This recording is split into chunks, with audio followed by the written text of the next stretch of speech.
آذان کی ابتدا کب اور کیسے ہوئی؟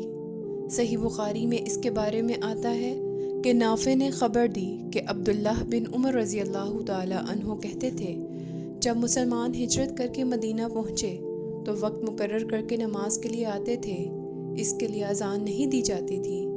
ایک دن اس بارے میں مشورہ ہوا، کسی نے کہا نصارہ کی طرح 1 گھنٹہ لے لیا جائے، اور کسی نے کہا یہودیوں کی طرح نرسنگا بغل بنا لو، اس کو پھونک دیا کرو۔ لیکن حضرت عمر رضی اللہ تعالی عنہ نے فرمایا کہ کسی شخص کو کیوں نہ بھیج دیا جائے جو نماز کے لیے پکار دیا کرے۔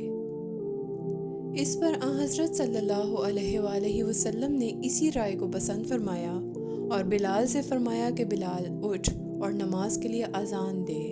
حدیث نمبر 604۔